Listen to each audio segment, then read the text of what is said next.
आपने कभी न कभी तो लोगों से ये कहते हुए जरूर सुना होगा कि यार पैसा कमाना बहुत मुश्किल है, ऐसे ही अमीर नहीं बनाया जाता। बहुत ही कम लोग होते हैं जो सच में अमीर बन पाते हैं। अमीर और ज्यादा अमीर, गरीब और ज्यादा गरीब होते जा रहे हैं। लोगों का ये मानना बिल्कुल सही है, क्योंकि अमीर लोग ये जानते हैं कि पैसा काम कैसे करता है और उसे मैनेज कैसे किया जाता है, जबकि गरीब लोग सिर्फ यही सीखते हैं कि पैसा कमाया कैसे जाता है। अमीर लोगों के पास फाइनेंशियली नॉलेज होती है क्योंकि वो फाइनेंशियली इलिटरेट होते हैं, और ऐसा इसलिए होता है क्योंकि वो खुद को फाइनेंशियली इलिटरेट करने के लिए फाइनेंशियली बुक पढ़ते हैं। अब आप जानते हैं कि फाइनेंशियली एजुकेशन के लिए जो बुक सबसे ज्यादा लोगों को रिकमेंड की जाती है वो है rich dad poor dad by Robert Kiyosaki, क्योंकि वैसे तो फाइनेंशियली एजुकेशन पर बहुत से राइटर ने बुक लिखी है, पर जो कॉन्सेप्ट इस बुक में बताए गए हैं वो प्रैक्टिकली तो काम करते ही हैं, और साथ ही इन सभी तरीकों को समझना भी बहुत आसान है। Rich dad poor dad book में ऑथर ने अपनी खुद की स्टोरी बताई है, जिसमें उन्होंने कहा है कि बचपन में उनके दो डैड थे, एक उनके असली डैड जिन्हें वो पुअर डैड बुलाते थे, और एक उनके दोस्त माइक के डैड जिन्हें वो रिच डैड बुलाते थे। रॉबर्ट के जो पुअर डैड थे वो बहुत ही ज्यादा एजुकेटेड थे और वो एक स्कूल के अंदर बच्चों को पढ़ाते थे, जबकि उनके रिच डैड ने सिर्फ 8th स्टैंडर्ड तक ही पढ़ाई की थी और वो अपना बिजनेस चलाते थे। अब एक तरफ रोबोट के डैड जो इतने एजुकेटेड होने के बाद भी फाइनेंशियली स्ट्रगल कर रहे थे, वहीं दूसरी तरफ रोबोट के रिच डैड जो इतने कम पढ़े लिखे होने के बाद भी उनसे कहीं ज्यादा अमीर थे। ऐसा इसलिए था क्योंकि रोबोट के रिच डैड ने मनी को समझा और वो जान चुके थे कि पैसा किस तरह से काम करता है, और फिर इसके बाद उन्होंने अपनी लाइफ में जो भी चीजें सीखे उससे उन्होंने पूरे 20 साल तक रोबोट को सिखाया। आप ये समझते हैं कि इस बुक के अंदर रोबोट ने अपनी फाइनेंशियली लर्निंग की पूरी जर्नी शेयर की है, और जो भी बात उन्होंने अपने रिच डैड के पैसों को रिगार्डिंग सीखी है उन सभी बातों को इस बुक के रेफरेंस में बहुत ही आसान तरीके से हम आपको बताने वाले हैं। सो गाइज, आज की वीडियो आपके लिए बहुत ही स्पेशल होने वाली है, तो इसलिए इस वीडियो को बहुत ध्यान से समझना। So let's begin. Number 1, rich don't work for money, money work for them.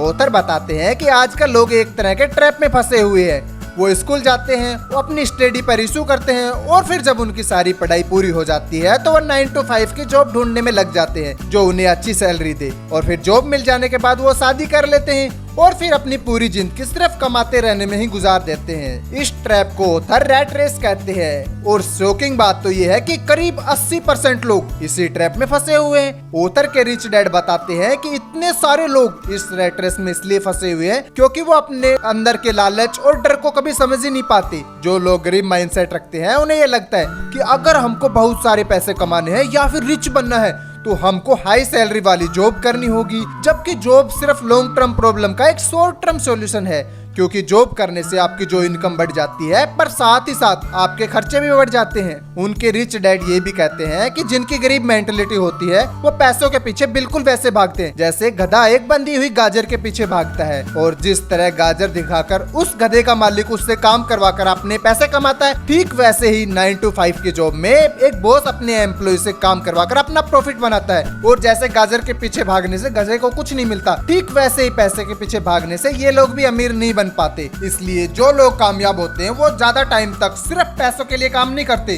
बल्कि वो एक ऐसा सिस्टम तैयार करते हैं जिससे उनका पैसा उनके लिए काम करता है और उन्हें पैसे कमा कर देता है। Number 2, it's not how much money you make, it's how much money you keep. कई सेलिब्रिटीज और स्पोर्ट्समैन की नेटवर्थ देखकर हम बहुत ज्यादा इंस्पायर हो जाते हैं और सोचते हैं कि यार एक दिन ऐसा आएगा जिस दिन हम भी उन्हीं के जितने पैसा कमाएंगे। पर क्या आप ये बात जानते हैं कि बहुत से सेलिब्रिटीज ऐसे भी होते हैं जो बहुत ज्यादा पैसा कमाने के बाद भी अमीर नहीं बन पाते। ऐसा इसलिए होता है क्योंकि उन्हें पैसा कमाना तो आता है, बट अपने इस पैसे को अपने पास कैसे रखते हैं या फिर यूं कहें उसे मैनेज कैसे करते हैं वो ये नहीं जानते, और उन लोगों को ये भी पता नहीं होता कि एसेट्स क्या होते हैं और लायबिलिटीज क्या होती है, और इसी कंफ्यूजन की वजह से वो अपने सारे पैसे खो देते हैं। ऑथर रिच डैड इसकी एक बहुत ही सिंपल डेफिनेशन देते हैं और बताते हैं एसेट्स वो चीज होती है जो आपकी पॉकेट के अंदर पैसे डालती है, बट लायबिलिटीज वो चीज होती है जो आपकी पॉकेट से पैसे निकाल लेती है। कई लोग क्या गलती करते हैं कि वो लायबिलिटीज को एसेट समझकर खरीद लेते हैं, जिससे वो चीज उनको पैसे देने की जगह उनका खर्चा और बढ़ा देती है। एग्जाम्पल, ऑथर कहते हैं कि कई लोग एक घर को अपना एसेट समझते हैं, जबकि असल में वो एक लायबिलिटीज होती है, क्योंकि वो अपने घर के अंदर खुद रहते हैं जिससे उनकी कोई कमाई नहीं होती। साथ ये घर बनाने के लिए जो लोन लिया है उन्हें उनकी ईएमआई भी लगभग लाइफ टाइम के लिए भरनी पड़ती है, तो इस तरह की कंडीशन में आकर आप जो भी पैसा कमाते हैं तो आपके पास वो पैसे बचते ही नहीं। इसलिए अमीर बनने के लिए जो सबसे जरूरी चीज है उत्तर बताते हैं वो है एसेट्स और लायबिलिटीज के डिफरेंस को डीपली समझना और जितना हो सके एसेट्स क्रिएट करना। Number 3, get in your business along with your job.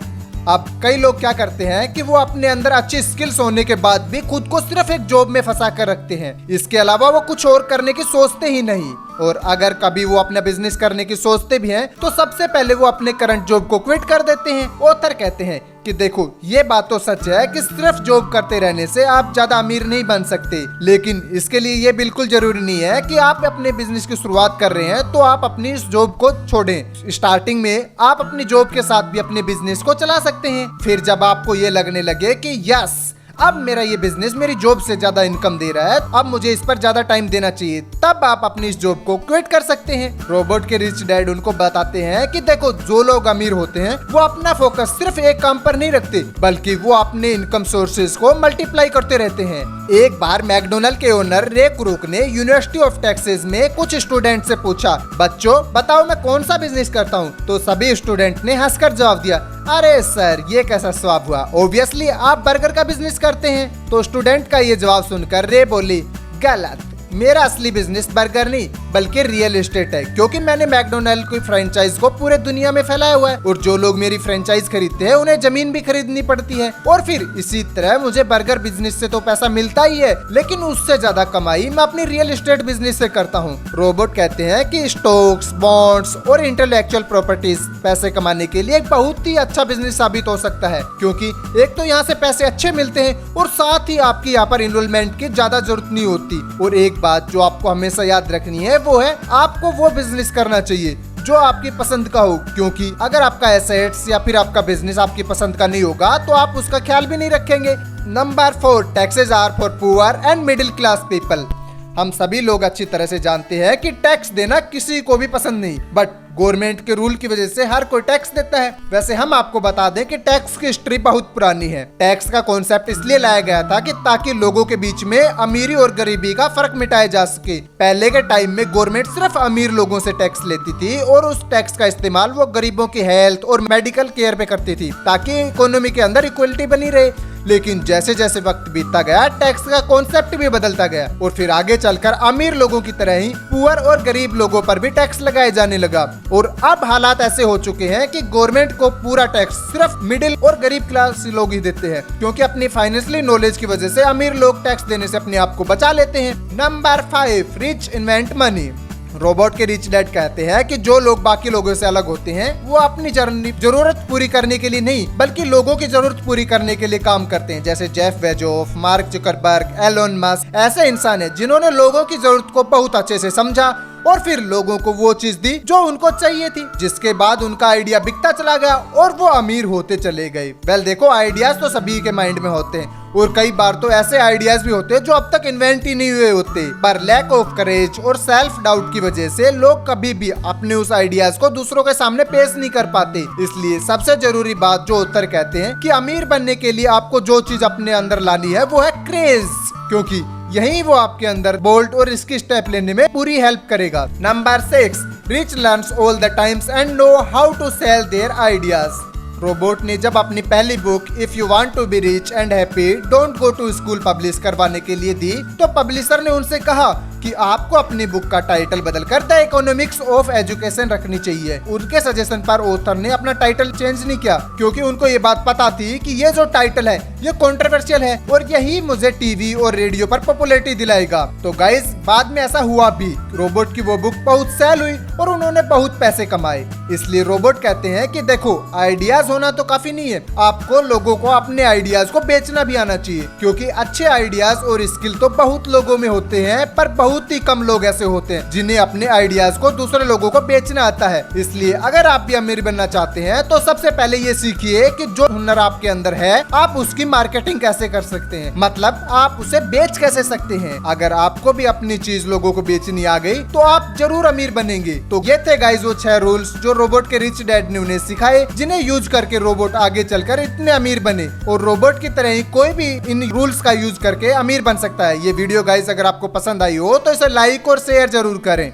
आज के इस वीडियो में बस इतना ही। मिलते हैं अगली वीडियो में, तब तक के लिए stay safe, stay healthy and take care.